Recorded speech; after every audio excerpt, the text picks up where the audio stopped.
ഓച്ചിറക്കളിക്ക് ആവേശകരമായ തുടക്കം. പടനിലത്തെ രണഭൂമിയാക്കിയാണ് ഓച്ചിറക്കളിയുടെ ആദ്യ ദിനം കടന്നുപോയത്.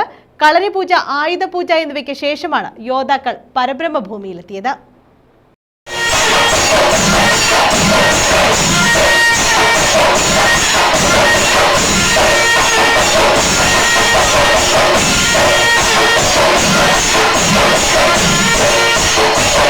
രണസ്മരണകൾ പുതുക്കി ഓച്ചിറ പടനിലത്ത് ഓച്ചിറക്കളിക്ക് തുടക്കമായി. 2 ദിവസം നീണ്ടു നിൽക്കുന്ന ഓച്ചിറക്കളിക്കാണ് ഓച്ചിറ പടനിലത്ത് തുടക്കമായത്.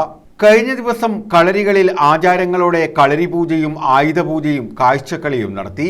തുടർന്ന് ശനിയാഴ്ച രാവിലെ പോരാളികൾ പടനിലത്തേക്കെത്തി. KC വേണുഗോപാൽ MP ഓച്ചിറക്കളിയുടെ ഉദ്ഘാടനം നിർവഹിച്ചു. പ്രാർത്ഥനയോടുകൂടി നമ്മുടെ നാടിൻ്റെ പൊതുവായ വികസനത്തിൽ കക്ഷി രാഷ്ട്രീയത്തിനൊക്കെ അതീതമായിട്ട് മുന്നോട്ട് പോകാൻ എനിക്ക് സഹായകമായി പ്രവർത്തിക്കാൻ കഴിയുമെന്ന് ഞാൻ ആത്മാർത്ഥമായി വിശ്വസിക്കുകയും ചെയ്യും.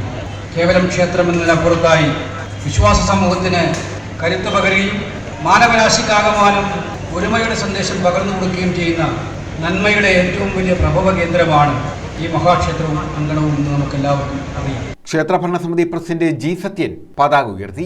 CR മഹേഷ് MLA, കേരള ഹൈക്കോടതി സീനിയർ അഡ്വക്കേറ്റ് K. ജാജുബാബു തുടങ്ങിയവർ പങ്കെടുത്തു. തുടർന്ന് കളിയാശാന്മാരുടെയും ഭരണസമിതി അംഗങ്ങളുടെയും നേതൃത്വത്തിൽ ഋഷഭവാഹനങ്ങളോടെയും പഞ്ചവാദ്യം, പഞ്ചാരിമേളം തുടങ്ങി വിവിധ വാദ്യമേളങ്ങളുടെയും കൂടി ഘോഷയാത്ര 8 കണ്ടം ചുറ്റി ക്ഷേത്ര ദർശനം നടത്തി.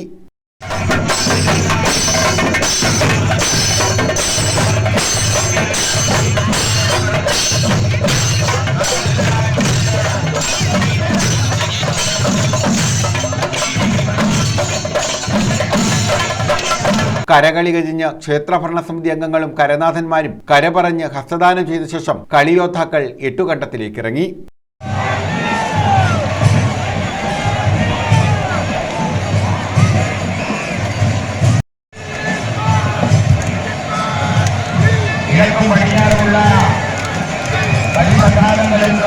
എട്ടുകണ്ടത്തിന്റെ മുകളിൽ കൃഷ്ണപ്പരുന്ത് പ്രത്യക്ഷപ്പെട്ടതോടെയാണ് കരനാഥന്മാരും പടത്തലവന്മാരും 8 കണ്ടത്തിന്റെ മധ്യഭാഗത്തിറങ്ങി പരസ്പരം കരപറഞ്ഞ് ഹസ്തദാനം നടത്തിയത്.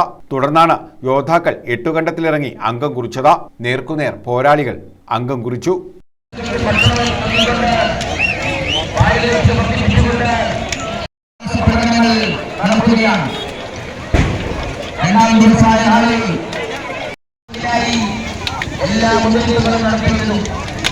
ഞായറാഴ്ച ദിവസവും ഓച്ചിറക്കളി തുടരും. ആയിരങ്ങളാണ് ഓച്ചിറക്കളി കാണാനായി പടനിലത്തേക്ക് എത്തിയത്. News bureau, Ochira.